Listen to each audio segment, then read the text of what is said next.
question 2A asks you to describe the key features of your business plan, including goals, strategies, and outcomes. Now, this question is a 10-mark question, so it's really important that you spend a lot of time answering this properly. One of the key tips that I can provide you is to ensure that all of your goals are what we call SMART goals. Now, this means that they are specific, measurable, achievable, realistic, and have a time frame associated with them. So in a nutshell, what I'm saying is make sure that you measure, make sure that you include some statistical data in your goal so that when the judges are reviewing your business planning, they can understand what was it that you really wanted to achieve.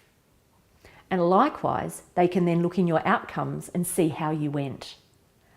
I'd like to highlight here that if you have had a goal that you set that you didn't necessarily achieve, that is completely okay. Your judges have run businesses, they've worked in our industry, and they've worked for organisations where we know that not always do we achieve what we set out to achieve. So if this has been the case, I encourage you to keep that goal in, even if there has been a decline, but explain to us what you have learnt as a result of that decline. Have you put into place any strategies to overcome the challenges that you are experiencing? I would also suggest that you include a vision and a mission up front in this response so that you clearly articulate what is the top-line strategic goal for your business. The use of a 3-columned table can also greatly enhance your ability to clearly answer this question, and we've provided an example for you on the following slide. I suggest that when you're looking at your business planning table, consider your operations from a number of perspectives. Consider your financial goals. Consider your human resourcing and professional development goals. Consider your customer service goals.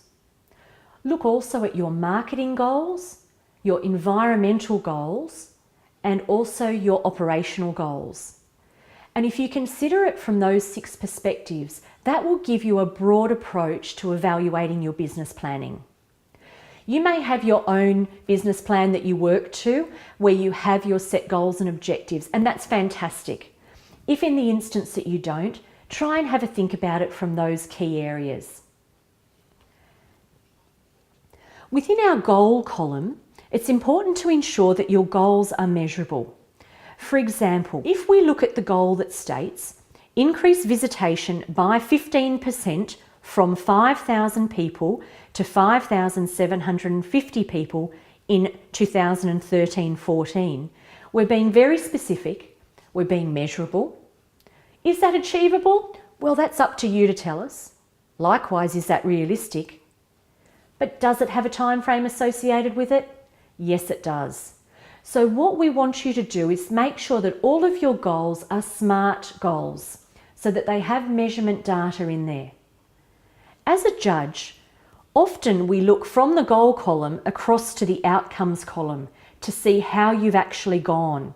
So it's important that in that right-hand column for outcomes, you include statistical data as to how you have actually gone.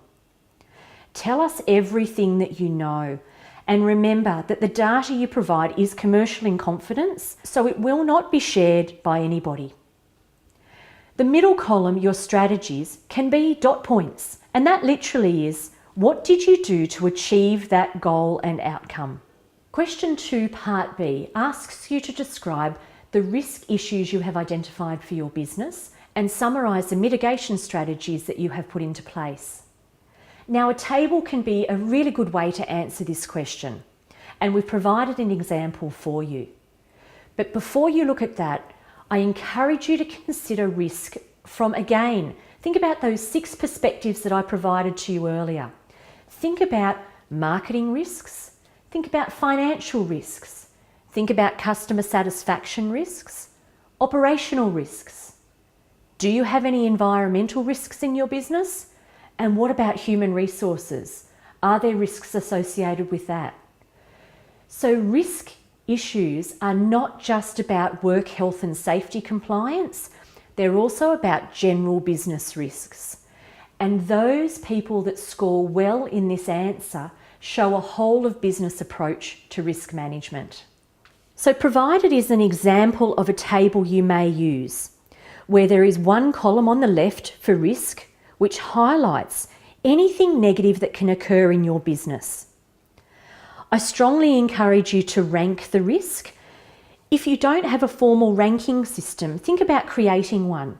It may be that 1 is low risk and 5 is high risk, or it might be that green is a low risk, orange is a mid risk, and red is a high risk. So think about creating a ranking system to show the judges that you're analytical in your approach to ranking your risk.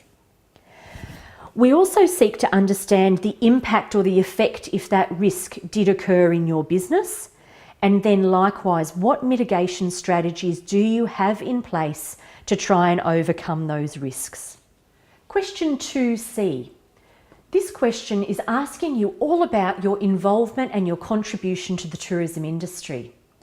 It's actually a really big question because it's almost a 3 or 4 part question, because it doesn't just ask you to tell us how you contribute and how you're involved in your industry, but it asks you to tell us how your contributions and your involvement impact your business and the tourism industry as a whole. So very, very important that you pay particular attention when you're reading this question and you're highlighting your keywords to make sure that you don't forget the last part of the question. So consider all aspects of your industry. Look at how you are involved at a local level, at a regional level, at a state level, and then also nationally. So for example, think about, do you conduct familiarisation trips? Do you host visitor information centre staff to your business, or do you host journalists? When you are advertising, do you advertise just your business, or do you also advertise the destination within which you operate? If you attend trade or consumer shows, we love to hear about that. So please tell us about how you are involved in the industry in that capacity. And it may be that you provide mentoring or training programs for new entrants into your industry. The entering of tourism awards and other industry-related award programs can be an important tool to mention, as is sponsoring. So if you sponsor local industry events, tell us about what you do there and how you do it and why you do it and what the outcomes have been. In relation to lobbying or commenting on legislation, it might be destination management planning or strategic planning for your destination. Tell us about your involvement in that. And also, have you participated in accreditation programs? But remember, it's not just a list that we're wanting to see. We would like you to explain how this activity has contributed to the success of your business and also the industry as a whole. Ways that you can quantify this may be, if you have hosted some media on a journalist's famil, tell us about the value of publicity that was received. Did it generate bookings for you? Did it generate bookings for your visitor information centre? Or did you get unprecedented publicity? These are things that you can attach values to. So remember when we spoke earlier about measurement data, this question is no exception.